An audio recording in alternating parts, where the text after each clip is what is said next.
নমস্কার, জয় শ্রীরাম, হর হর মহাদেব।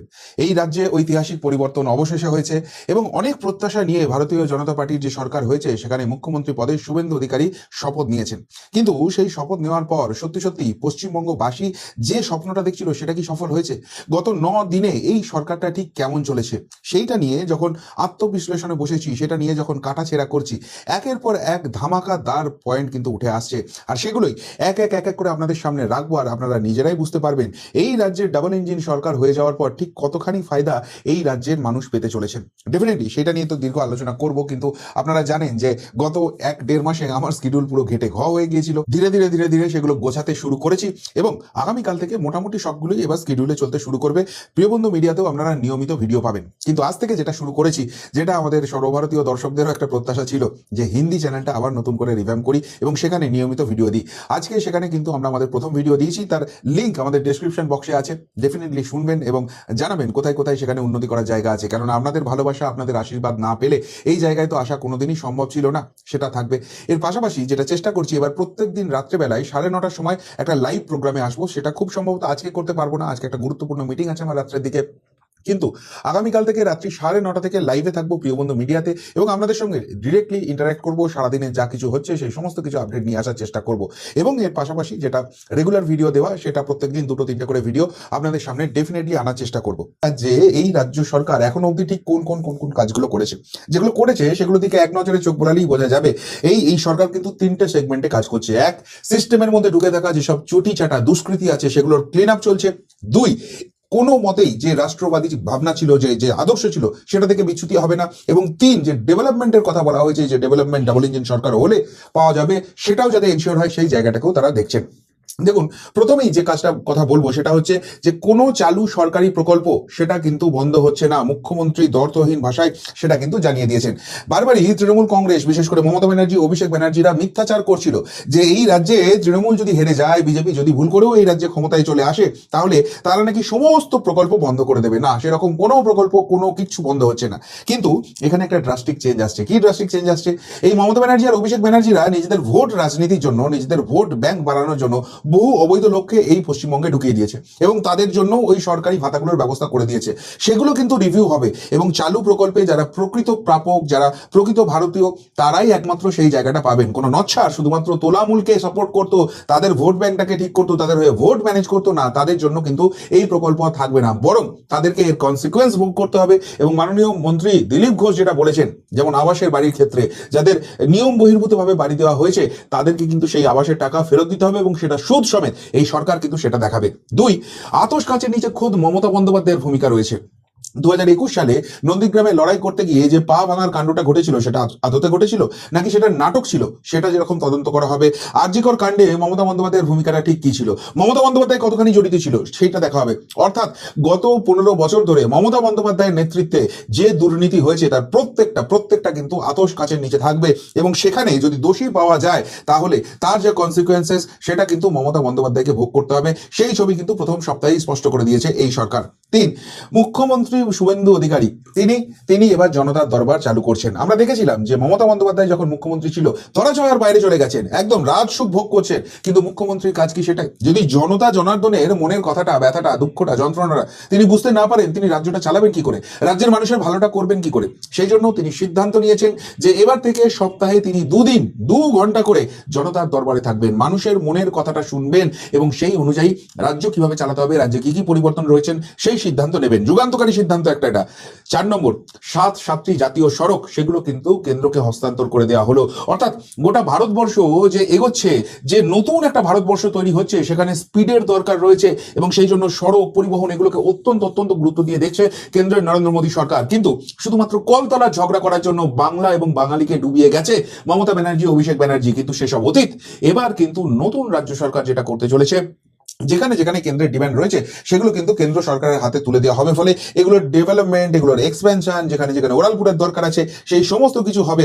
পশ্চিমবঙ্গে কিন্তু গতি যোগ হতে চলেছে এবং আগামী দিনে যখন শিল্প সম্ভাবনা জায়গাটা তৈরি হবে, যখন শিল্পপতিরা এই রাজ্যে আসবেন, ইনভেস্টমেন্ট শুরু করবেন, এই সবগুলো কিন্তু একটা বড় ফ্যাক্টর হতে চলেছে।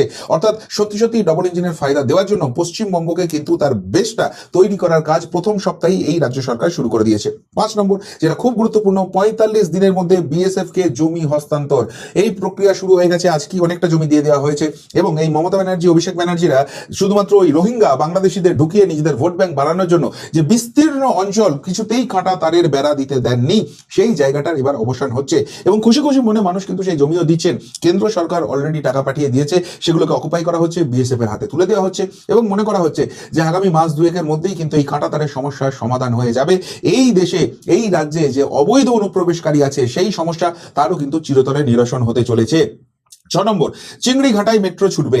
চিংড়িঘাটা প্রকল্প আপনারা জানেন মাত্র কয়েকশো মিটার এবং সেটা কিন্তু শুধুমাত্র গায়ের জোরে মমতা ব্যানার্জি আটকে রেখে দিয়েছিল। কলকাতা এয়ারপোর্টের সঙ্গে বাকি কলকাতাকে জুড়তে দেননি এবং এইটা করলে যে কলকাতা ট্রাফিকের একটা বড় সমস্যার সমাধান হয়ে যাবে সেটা সকলেই বুঝছিল।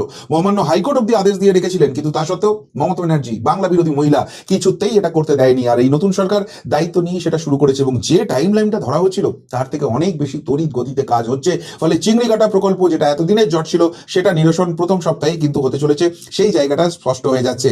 এবং আরেকটা গুরুত্বপূর্ণ সিদ্ধান্ত নেওয়া হয়েছে, সেটা হচ্ছে প্রকাশ্যে গো হত্যা বন্ধ করা হবে। এটা মহামান্য কলকাতা হাইকোর্টেরই নির্দেশ ছিল। দেখুন, এই যে গো মাতার হত্যা, এটা একটা ধর্মীয় ভাবাবেগে বহু মানুষেরই আঘাত লাগে এবং তার ফলে যারা সার্টিফাইড স্লটার রয়েছে তারা সেটা কিন্তু করতে পারেন, কিন্তু প্রকাশ্যে শুধুমাত্র উৎসব দেখিয়ে, কোনো ধর্মীয় রংবাজি দেখিয়ে যেখানে সেখানে এই জিনিসটা না, এটা এবার আর পশ্চিমবঙ্গে চলবে না। গতবার আপনাদের একটা ভিডিও দেখেছিলাম, একটি বিশেষ পরবের পরে কলকাতার রুহু আফজা, অর্থাৎ এই গো রক্তে কিভাবে ভরে গিয়েছিল, ট্যাপ কল খুললে মিউনিসিপ্যালিটির জায়গা থেকে কিভাবে রক্ত বেরোচ্ছিল, কিভাবে গোটা রাস্তাগুলো লাল লাল হয়ে গিয়েছিল। এইবার আর কিন্তু সেই জিনিসটা হবে না, কড়া নির্দেশিকা সেইটা নিয়ে এসেছে। এবং কোন রকম কোনো যদি বেআইনি নির্মাণের খবর পাওয়া যায়, সেখানে কিন্তু উত্তরপ্রদেশে যোগী বাবার মডেলে বুলডোজার চলবে। তিলজলাতে ইতিমধ্যেই দেখে দিয়েছেন, যদিও সেখানে বামেরা ছুটে গেছে কোর্টে এবং সেখান থেকে স্টে নিয়ে এসছে, কিন্তু আমার মনে হয় না এটা খুব বেশি দিন তারা স্টেটা নিয়ে আসতে পারবে। দেখুন, যে কোনো মামলার ক্ষেত্রেই যেটা হয়, প্রথমেই যখন ছুটে যাওয়া হয় তখন তো প্রথম দিনই তার ফয়সালা হয়ে যায় না, 2-3টে হিয়ারিং লাগে সেটাকে কমপ্লিট করতে, নোটিশ ফোটিশ দেওয়ার অনেক ব্যাপার থাকে। ফলে কোনো কিছু নিয়ে আদালতের কাছে গেলেই প্রথমেই সেটাতে স্টে দিয়ে দেওয়া হয়, একটা রিলিফ দিয়ে দেওয়া হয়, এটাই হচ্ছে দস্তুর। তারপর দুপক্ষের সওয়াল জবাবের পর সিদ্ধান্ত নেওয়া হয়। এখন যেখানে মহামান্য সুপ্রিম কোর্টের ভার্ডিক্ট রয়েছে যে কোথাও যদি বেআইনি নির্মাণ হয় এবং সেটা যদি সরকারি জমিতে হয়, তাহলে সেক্ষেত্রে নোটিশ দেওয়ারও কোনো রকম কোনো জায়গা নেই, বিনা নোটিশেই কিন্তু সেগুলোকে খালি করতে পারে। এবং যদি সেটা কারোর ব্যক্তিগত সম্পত্তি হয়, সেক্ষেত্রে নোটিশ সার্ভ করতে হবে এবং নোটিশ সার্ভ করার পর কিন্তু এই বুলডোজার চলতে পারে। এবং যোগী বাবা এই নির্দেশ পেয়ে যাওয়ার পর কিন্তু আরো বেশি বেশি করে সেটা করছে। পশ্চিমবঙ্গেও সেই জিনিসটা শুরু হয়েছে, তিলজলা কাণ্ড থেকেই সেটা কিন্তু স্পষ্ট হয়ে যাচ্ছে। আর একটা খুব ভালো সিদ্ধান্ত হয়েছে, সেটা হচ্ছে এতদিন তৃণমূল নেতা হওয়া মানে তারা গায়ের জোর দেখাতো, এই যে পুলিশ প্রোটেকশন আছে সেই পুলিশ প্রোটেকশনটা দিয়ে শক্তি প্রদর্শন দেখানো হতো। সব থেকে বড় উদাহরণ হচ্ছে অভিষেক ব্যানার্জি, ওই যে শান্তিনিকেতনের বাড়ির জায়গাটা রয়েছে সেখানটা কিভাবে ঘিরে রাখা হতো, কিভাবে পুলিশকে সেখানে ব্যবহার করা হতো। এবং শুধু অভিষেক ব্যানার্জি নয়, একদম চুনোপুটি নেতা, বেসিক্যালি যেগুলো গুন্ডা ছিল, শুধুমাত্র তৃণমূল করার জন্য প্রচুর প্রচুর পুলিশ দিয়ে দেখে প্রোটেকশন করা হতো। প্রত্যেকটাকে রিভিউ করা হচ্ছে এবং যার প্রোটোকল অনুযায়ী যেটা পাওয়া দরকার সেটাই শুধুমাত্র পাবে। এই অতিরিক্ত পুলিশ দিয়ে নেতা সাজার দিন সেটা কিন্তু শেষ, সেই জায়গাটা একদম স্পষ্ট করে দেওয়া হচ্ছে। এর পাশাপাশি গতকাল ফলতা থেকেই মাননীয় মুখ্যমন্ত্রী শুভেন্দু অধিকারী জানিয়ে দিয়েছেন যে এই যে Abhishek Banerjee leaps and bounds company আছে, তার ফাইল আনা করিয়েছেন কলকাতা পুরসভা থেকে। 24টা ফাইল এখন অব্দি তার কাছে পৌঁছেছে এবং সেগুলো এক এক এক এক করে স্ক্রুটিনি করা হচ্ছে। কোথায় কিভাবে কত বেনামি সম্পত্তি করেছে, কত দুর্নীতি করেছে, তার কালে কারনামা কিন্তু বার করার প্রসেস শুরু হয়ে গেছে।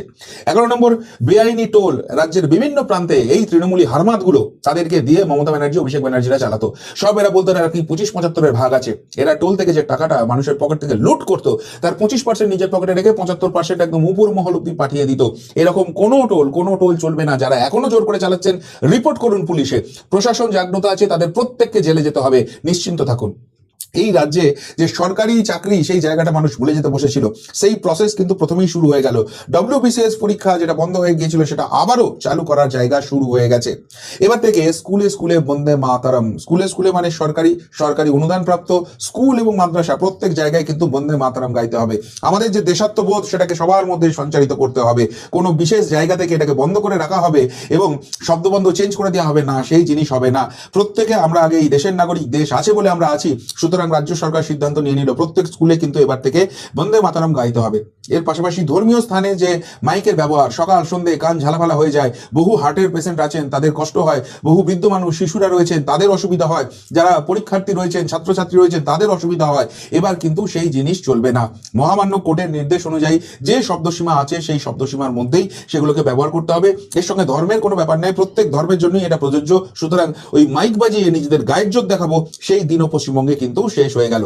আরজিকর ফাইল যেটা নিয়ে বারবার চর্চা হয়েছে সেটা কিন্তু রিওপেন করে দেওয়া হলো, এবং শুধুমাত্র রিওপেন করে দেওয়া নয়, মহামান্য হাইকোর্টের মহামান্য বিচারপতি রাজাশেখর মান্থা তিনি কিন্তু এই কেসটি ছেড়ে দিয়েছেন। কেননা তিনি বলেছেন তার কাছে খবর আছে সরকার খুব সম্ভবত এটার এগেনস্টে একটা জুডিশিয়াল কমিটি বানাতে চলেছেন, তারাই পুরো জিনিসটা দেখবেন, এবং এটার ক্ষেত্রে যারা সংশ্লিষ্ট পুলিশ অফিসার ছিলেন, যারা তথ্য প্রমাণ লোপাট করেছেন, যারা মমতা বন্দ্যোপাধ্যায়ের অনুপ্রেরণায় মিথ্যে ছবি মিথ্যে খবর সামনে নিয়ে এসে মানুষকে বিভ্রান্ত করেছেন, এমনকি মমতা অভিষেকের কথায় যারা গিয়ে ঘুষ দিয়ে অভয়ের বাবা মায়ের মুখ বন্ধ করার চেষ্টা করেছেন, প্রত্যেককে সাসপেন্ড করে দেওয়া হয়েছে। এবং আরজি করে এই রাজ্যের মুখ্যমন্ত্রী মমতা ব্যানার্জির কি ভূমিকা ছিল, কতখানি জড়িত ছিলেন, সত্যিই তথ্য প্রমাণ লোপাট হয়েছে কিনা, সেই লোপাট করাতে তিনি কতখানি ভূমিকা নিয়েছিলেন, সেই প্রত্যেকটা জিনিস কিন্তু এবার সামনে আসবে। রাজ্য সরকার সেই সিদ্ধান্ত নিয়ে ফেলেছেন।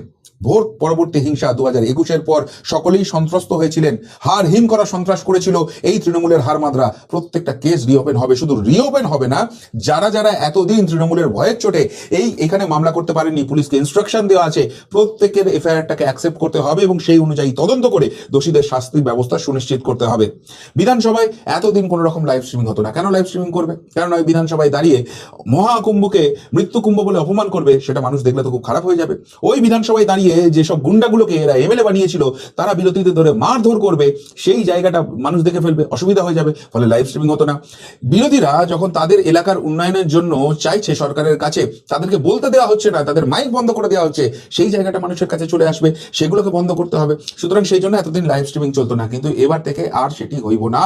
এবার থেকে লাইভ স্ট্রিমিং বাংলার মানুষ, দেশের মানুষ দেখতে পাবে বিধানসভার অভ্যন্তরে কে কি ভূমিকা পালন করছে, বিরোধীদের কি ভূমিকা রয়েছে, সরকার পক্ষের কি ভূমিকা রয়েছে, তা কিন্তু সেই জায়গাটাই চলে আসবে। আমি ওই আরজিকর কাণ্ডে 3 পুলিশের কথা বলছিলাম, এর পাশাপাশি যারা যারা যেখানে চটি চাটা পুলিশ আছে প্রত্যেকের বিরুদ্ধে কিন্তু ব্যবস্থা নেওয়া হচ্ছে। যেমন বারুইপুরে সেখানে বিজেপি প্রার্থীকে এত মারধর করে অ্যারেস্ট করেছিল তোলামুলি হারমাতগুলোকে বাঁচাবার জন্য, যে 2 চটি চাটা পুলিশ, ওই আইসি আর এসআই দুজনকেই কিন্তু সাসপেন্ড করা হচ্ছে। ওই মমতার আরেকটা চটি চাটা মাল ছিল শান্তনু সিনহা বিশ্বাস, কোটি কোটি টাকা কামিয়েছে, মানুষকে অত্যাচার করেছে এবং তৃণমূলের কি করে জয় সুনিশ্চিত হয় সেইটা শুধুমাত্র করেছে, পুলিশের উর্দি পরে সেটা চরম অপমান করেছে, ইডির হাতে শেষ পর্যন্ত মালটা অ্যারেস্ট হয়েছে, সেটাকেও কিন্তু লাথ মেরে তাড়ানো হয়েছে। এবং কাউকে কোনো রকম কোনো চটিচাটা পুলিশকে রেয়াত করা হচ্ছে না। যারা যারা এখনো ওই তৃণমূলের হারমাতগিরি ভুলতে পারেনি, প্রত্যেকের কপালে যে শনি নাচছে সেই জায়গাটা কিন্তু স্পষ্ট হয়ে গেছে। পুলিশকে ফ্রি হ্যান্ড দেওয়া হয়েছে, আইনের পরিসীমায় থেকে কোনো রং না দেখে পুলিশকে ব্যবস্থা নিতে বলা হয়েছে। কিন্তু এখনো যদি পুলিশ ভাবে দালালি করবে, দাদাগিরি করবে, ওই উর্দি পরে উর্দিটার অপমান করবে এবং সাধারণ মানুষ যাদেরকে সুরক্ষা দেওয়ার কথা তাদেরকে বিপদে ফেলবে, তাহলে তাদের কপালে যে শনি নাচছে সেই জায়গাটা ইনশিওর করে দেওয়া হয়েছে। আলু যে ব্যবসাটা ছিল সেটাকে একদম এই তৃণমূল কংগ্রেস ধ্বস্ত করে দিয়েছিল। এই রাজ্যের আলু ব্যবসায়ীরা, তারা কৃষকরা বহু জায়গায় আত্মহত্যা করতে বাধ্য হয়েছিলেন, তাদের দাম পেতেন না। এই ভোটের আগেই আলুর অবস্থা কি করে ছেড়েছিল মমতা সরকার আমাদের সকলেই জানা আছে। 1 টাকা 1.5 টাকা কিলোতে নিয়ে চলে গেছে। কেন না, বাইরের রাজ্যে রপ্তানি করা যাচ্ছিল না। সেই আলু রপ্তানিতে ছুট দেওয়া হয়েছে এবং সেখানে সরকার সাহায্য করবে, সরকার এই আলু চাষিতে পাশে থাকবে, সেই জায়গাটা এনশিওর করে দেওয়া হয়েছে। এবং সব থেকে বড় যে সুখবরটা আসছে মহিলাদের জন্য, যেটা কথা দিয়েছিল বিজেপি যে তারা ক্ষমতায় এলে 1 জুন থেকে 3,000 টাকা অন্নপূর্ণা ভান্ডারে তাদের অ্যাকাউন্টে ঢুকবে। না, এর জন্য নতুন করে ফর্ম ফিল আপ করার দরকার নেই। যারা লক্ষ্মীর ভান্ডার পাচ্ছিলেন তাদের অ্যাকাউন্টে ঢুকবে, কিন্তু একটা কন্ডিশন রয়েছে, চেক করা হবে তারা প্রকৃত পাবক কিনা, তাদেরকে তৃণমূল কংগ্রেস ভোট পাওয়ার জন্য জোর করে ঢুকিয়ে দিয়েছে কিনা, তাহলে সেগুলো ক্যান্সেল হবে, নাহলে তাদের অ্যাকাউন্টেই পাবে। আর যারা এতদিন তৃণমূলের অত্যাচারে এই সব ভাতাগুলো পেতেন না, সাম্মানিকগুলো পেতেন না, তারা নতুন করে ফর্ম ফিল আপ করুন, তাদের অ্যাকাউন্টেও কিন্তু মাসিক 3,000 টাকা করে ঢুকবে। এছাড়াও যেটা বার্ধক্য ভাতা থাকছে, প্রতিবন্ধী ভাতা থাকছে, সেগুলো কিন্তু ডাবল হয়ে যাচ্ছে, যা আগে পেতেন তার দ্বিগুণ পাবেন, যেরকম সংকল্পপত্র বিজেপি ছিল। তোলাবাজি এবং সিন্ডিকেট রাজ পশ্চিমবঙ্গ থেকে খতম, এই বার্তা কিন্তু দিয়ে দেওয়া হয়েছে। যারা যারা এখনো এলাকায় হাত পাতবেন, বাড়ি তৈরি করতে গেলে, ড্রেন তৈরি করতে গেলে, পায়খানা তৈরি করতে গেলে, তাদের কপালে পুলিশের যা শাস্তিযোগ্য ব্যাপার আছে সেটা জুটবে। এবং কোথাও যদি এরকম কোনো ঘটনা ঘটে, পুলিশকে ইনফর্ম করুন, পুলিশ যদি অ্যাকশন না করে মিডিয়াকে ইনফর্ম করুন, বিজেপিকে ইনফর্ম করুন, এখানে রাজ্য সরকারকে ইনফর্ম করুন, ব্যবস্থা ঠিক হবেই। এখানে আর কোনো রকম তোলাবাজি সিন্ডিকেট রাজ করা যাবে না। এখানে মানুষ শান্তিতে থাকবে, এখানে বাইরে থেকে শিল্প এসে প্রতিষ্ঠা হবে, সেই জায়গাটা ইনশিওর করে দেওয়া হয়েছে। বেআইনি পার্কিং, ওই তৃণমূলী মস্তানগুলোকে একদম এলাকা ধরে ধরে টাকা লোঠার ব্যবস্থা করে দেওয়া হয়েছিল। সরকারি কোষাগারে কিছু যেত না, সব এই তৃণমূলী হারমাতগুলো লুটে নিত, মানুষের পকেট কাটতো না। এবার থেকে মানুষ সরকারি জায়গায়, সরকারের নির্দিষ্ট করে দেওয়া জায়গায় পার্কিং করতে পারবেন, উল্টোপাল্টা জায়গায় পার্কিং করতে পারবেন না। এবং সেটার জন্য যে ন্যূনতম মূল্য সেটাই তাদেরকে দিতে হবে, এবং সেই সমস্ত টাকাটা কিন্তু সরকারি কোষাগারে যাবে এবং সেখান থেকে মানুষের উন্নয়নের কাজে সেই টাকাটা ব্যবহার করা হবে। এর পাশাপাশি যে সমস্ত অবৈধ খনি ছিল, বালিঘাট ছিল, সমস্ত কিছু বন্ধ করে দেওয়া হয়েছে, সমস্ত কিছু রিভিউ করা হচ্ছে, এবং যেগুলো বৈধ সরকারি টেন্ডার মেনে টাকা দিয়ে সরকারি কোষাগারকে প্রকৃত টাকাটা দিয়েছে সেইগুলোই কিন্তু চালু হবে। বাকি সমস্ত অবৈধ খনি, বালি খাদান সমস্ত কিছু বন্ধ করে দেওয়া হচ্ছে। অটো টোটো থেকে কাটমানি বন্ধ। এই যে এলাকায় এলাকায় ইউনিয়ন হতো এবং বিজেপি আসার পরও সেই তারাই রং বদলে আবার ইউনিয়ন করে বিজেপির ইউনিয়ন করছি বলে টাকা তুলছে, সেই সমস্ত বন্ধ। কোনো অটো টোটো থেকে তোলাবাজি করা যাবে না। গরিব মানুষগুলো দিনের শেষে যে টাকাটা পান সেটা তাদের কাছেই থাকবে, সেই জায়গাটাও এনশিওর করে দেওয়া হয়েছে। শান্তনু সিনহা বিশ্বাস ধরা পড়ার পর পুলিশের যে ওয়েলফেয়ার বোর্ড আছে সেটাকে ভেঙে দেওয়া হয়েছে, যেখানে পুলিশকে কদর্যভাবে তৃণমূলকে জেতাতে নোংরাভাবে ব্যবহার করা হতো, সেই জায়গাটা কিন্তু বন্ধ হয়ে গেল। পুলিশের ওয়েলফেয়ার বোর্ড আপাতত বন্ধ করে দেওয়া হয়েছে। যারা চটিচাটা অবসরপ্রাপ্ত কন্ট্রাকচুয়াল তাদের চাকরি নট করে দেওয়া হয়েছে, কোনো এক্সটেনশন পাওয়া যাচ্ছে না। শুধুমাত্র মমতার দালালি করতো, অভিষেকের দালালি করতো বলে এরা আমার আপনার ট্যাক্সের পয়সায় কলা ফুলে আঙুল ফুলে কলা গাছ হবে আর এরা টাকা মারবে না, ওই দিন শেষ। যোগ্যরা সরকারি চাকরি পাবে, সেই জায়গাগুলো তারাই ফিল আপ করবে। এইসব তৃণমূলের দালালদের আর কোনো রকম কোনো জায়গা নেই, সেটাকেও এনশিওর করে দেওয়া হয়েছে। আপনাদের নিশ্চয়ই মনে থাকবে 26,000 চাকরি যখন গিয়েছিল তখন যারা চিহ্নিত অযোগ্য হয়েছিল তাদেরকে কিন্তু মহামান্য আদালত নির্দেশ দিয়েছিল যে বেতন ফেরত দিতে হবে। মমতা জানতো এসব করলে ধরা পড়ে যাবে, তার দলের তোলাবাজগুলো সামনে চলে আসবে, নিয়ে কেউ হবে, ওই জন্য কোনো প্রসেস শুরু করেনি। সেই প্রসেস কিন্তু এই রাজ্য সরকার শুরু করে দিল। অর্থাৎ যারা এই মমতার দলকে তাদের দালালগুলোকে মোটা টাকা ঘুষ দিয়ে চাকরি পেয়েছিল তাদের চাকরি চলে গেছে, ওই যে বেতনটা পেয়েছে সেটাকে ফেরত দিতে হবে এবং সেটা ফেরানোর কাজ কিন্তু এই সরকার শুরু করে দিল। বাপ কারুর বাপকে ছাড়ে না, চিরদিনও কাহারও সমানও নাহি যায়। স্কুল কলেজে যে পরিচালন সমিতি ছিল, যেখানে আবারও এই তৃণমূলী হারমাদদের ঢুকিয়ে দেওয়া হয়েছে, যাদের পেতে ক্যাঁত করে গোড়ালি মারলেও মুখ দিয়ে কবে রয় না, সেই সব মালগুলো ওখানে বসে মাতব্বরি করতো, শিক্ষা ব্যবস্থাটাকে ভেঙে দিত এবং ওখানে বসে যে সরকারি টাকা আসে সেটাকে লুট করতো, সেই সমস্ত বন্ধ করার জন্য সমস্ত স্কুল কলেজের পরিচালন সমিতি সেটাকে কিন্তু রাজ্য সরকার ভেঙে দিল। তোলাবাজির আরেকটা জায়গাও কিন্তু বন্ধ করে দেওয়া হলো। এবং আরেকটা জিনিস যেটা হয়েছে, এবার ছাত্রছাত্রীরা কিন্তু বাড়ি থেকেই কলেজে ভর্তি হতে পারবেন। ওই কলেজে গিয়ে লাইন দিয়ে আর ভর্তি হতে হবে না, সেখানে ইউনিয়নের দাদারা আসবে, তোলাবাজি করবে, জোর করে একটা ইউনিয়নে ঢোকাবে, সেই সব দিন শেষ। পড়াশোনা করছেন, পড়াশোনার সুযোগটা কিন্তু এই রাজ্য সরকার করে দিতে চায়। এছাড়াও বিভিন্ন জেলে জেলে যেখানে গুন্ডারা রয়েছে সেখানে তারা জেলে বসেই এতদিন সিন্ডিকেট রাজটা চালাচ্ছিল, তাদের হাতে জেল কর্তৃপক্ষের হাত দিয়ে চলে যাচ্ছিল মোবাইল, চলে যাচ্ছিল স্মার্টফোন এবং সেখান থেকেই তারা দাদাগিরি গুন্ডাগিরিতে চালিয়ে যাচ্ছিল। অর্থাৎ জেলে যাদের কারেকশনের জন্য পাঠানো হয়েছিল সেই কারেকশন অনেক দূরের কথা, সেখানে বসে তাদেরকে প্রোটেকশন দেওয়া হচ্ছিল এবং সেই প্রোটেক্টেড এরিয়াতে থেকে তারা কিন্তু মাফিয়াগিরিটা চালিয়ে যাচ্ছিল। সেই সিস্টেমটাকেও কিন্তু ভেঙে চুরে শেষ করে দেওয়া হয়েছে। জেলে জেলে খানা তল্লাশি চলছে, যারা যারা পুলিশ আধিকারিকের সঙ্গে যুক্ত আছে তারা শাস্তির মুখে পড়বে এবং কোনো মাফিয়াকে ওইভাবে আর দাদাগিরি গুন্ডাগুড়ি করতে দেওয়া হবে না। পশ্চিমবঙ্গ থেকে মাফিয়া রাজকে খতম করতে হবে এবং সেই জিনিস কিন্তু শুরু হয়ে গেছে। এতদিন যেহেতু জমি দিত না রাজ্য সরকার, এখানে কেন্দ্র সরকার চাইলেও কোনো প্রকল্প করতে পারতো না। নতুন রাজ্য সরকার এসেই সেই জমি হস্তান্তরের প্রক্রিয়া শুরু করেছে, যেমন বিএসএফ কে দিচ্ছে সেরকম কেন্দ্র সরকারকেও দিচ্ছে। তার ফলে তিনটি রেল প্রকল্প সেগুলো কিন্তু ইমিডিয়েট বেসিসে শুরু হয়ে গেছে। পশ্চিমবঙ্গের গতি কিন্তু আরো বাড়তে চলেছে। এছাড়াও জাতীয় শিক্ষানীতি সেটা চালু হয়েছে, অর্থাৎ এখন আর ছাত্রছাত্রীদের রামধেনুর বদলে রংধেনু পড়তে হবে না, এখন বাবার বদলে আব্বা পড়তে হবে না, এখন আর ওই মদ খেয়ে সিঙ্গুর আন্দোলনে কি করেছিল সেই সব ইতিহাস আর পড়তে হবে না। প্রকৃতপক্ষে গোটা দেশের শিক্ষা ব্যবস্থা যে মডেলে চলছে সেই মডেলটাই কিন্তু পশ্চিমবঙ্গে চালু হয়ে যাবে। আয়ুষ্মান প্রকল্প যেটাকে আটকে রাখা হয়েছিল, যেটাতে সারা দেশ থেকে আপনারা চিকিৎসা পাবেন, সেই জায়গাটাও কিন্তু পশ্চিমবঙ্গে চালু হয়ে গেল। এবার একটা কনফিউশনের জায়গা ছিল যে যার নাকি মোটর বাইক থাকবে তিনি এই আয়ুষ্মান প্রকল্প পাবে না। মাননীয় মুখ্যমন্ত্রী শুভেন্দু অধিকারী কনফার্ম করে দিয়েছেন যে হ্যাঁ, অ্যাজ পার রুল যার বাইক আছে তিনি পাবেন না, কিন্তু তার বাবা মা তারা তো কিছু করেননি, তারা পাবেন। সুতরাং ওই আয়ুষ্মান প্রকল্প সকলেই পাবেন, ঠিকভাবেই পেয়ে যাবেন, কোনো অসুবিধা নেই। এবং ঢপের চপের স্বাস্থ্যসাথী কার্ডকে বিদায় করুন, আয়ুষ্মান প্রকল্প নিন এবং সারা ভারতবর্ষ থেকে চিকিৎসার যে ফেসিলিটি মাননীয় প্রধানমন্ত্রী সারা ভারতবর্ষের জন্য করে দিয়েছেন, পশ্চিমবঙ্গবাসীও এবার থেকে সেটা পেতে শুরু করবেন। এছাড়াও জেলায় জেলায় একটা ভয়ঙ্কর রোগের কথা শোনা যায়, সেটা হচ্ছে রেফার রোগ। সেই রেফার রোগ কিন্তু এবার চিরতরে বন্ধ করার সিস্টেম হচ্ছে, পুরো অনলাইন সিস্টেম হচ্ছে যেখান থেকে রেফার রোগটাকে বন্ধ করা যাবে। এবং আরেকটা বিল আসছে যেটা এখনো আসেনি কিন্তু ইঙ্গিত যেটা শোনা যাচ্ছে, বেসরকারি হসপিটাল সেখানে কিন্তু 15% এই সাধারণ মানুষের চিকিৎসার জন্য বেড রেখে দিতে হবে। এটা যদি হয় চিকিৎসা ব্যবস্থায় একটা যুগান্তকারী পদক্ষেপ আসবে। দেখা যাক কি হচ্ছে এই জায়গাটায়, কিন্তু রেফার রোগটাকে বন্ধ করে দেওয়ার একটা সরকারিভাবে চেষ্টা চলছে। সরকারি বাসে আর মহিলাদের কোনো ভাড়া লাগবে না, 1 জুন থেকে সেটাও চালু হয়ে যাচ্ছে। এতদিন একটা বিশেষ ধর্ম মাথায় একটা বিশেষ টুপি পরে নিলেই পুলিশ আর কিছু বলার ক্ষমতা রাখতো না, হেলমেট ছাড়াই তারা দাপিয়ে বেড়াতো, সেই দিন এবার শেষ হয়ে যাচ্ছে। হেলমেট অভিযান চলছে, সকলকেই হেলমেট পরতে হবে, হেলমেট ছাড়া বাইক চালানো যাবে না, সেটাও সুনিশ্চিত করা হচ্ছে। অর্থাৎ ধর্মের ভিত্তিতে আর কোনো স্পেশাল ফেসিলিটি কেউ পাবেন না, সকলেই ভারতীয় নাগরিক হিসেবে সমান অধিকার সেই জায়গাটায় এনশিওর হবে। এবং সব থেকে বড় কথা, যেটা আমাদের ভাইদের বোনেদের একটা দুঃস্বপ্ন ছিল যে এই তো মমতা 15 বছর ধরে সেইভাবে কোনো চাকরি দেয়নি, সুতরাং অবস্থা খুব খারাপ, আর সেই জন্য এবার তাদের যেহেতু সরকারি চাকরির বয়সটা পেরিয়ে যাচ্ছে, তারা কি করবেন? সুতরাং সেখানেও 5 বছরের এক্সটেনশন দেওয়া হচ্ছে চাকরির প্রবেশিকা পরীক্ষায়। অর্থাৎ প্রথম সপ্তাহেই দেখছেন 38খানা পয়েন্ট, এবং সেখানেও হয়তো বহু পয়েন্ট আমি মিস করে গেলাম। কিন্তু একটা সরকার যে পজিটিভ নোটে চলতে চাইছে, তারা যে সত্যি সত্যি ডেভেলপমেন্ট করতে চাইছে, তারা যে সত্যি সত্যি সিস্টেমটাকে ক্লিন আপ করতে চাইছে এবং সোনার পশ্চিমবঙ্গ করতে চাইছে, সেই ইঙ্গিতটা কিন্তু স্পষ্ট হয়ে যাচ্ছে। একের পর এক কাজ হচ্ছে। এছাড়াও তো গ্রেপ্তারি রয়েছে, সেসব নিয়ে বলতে গেলে প্রতিবেদন আরো দীর্ঘ হবে।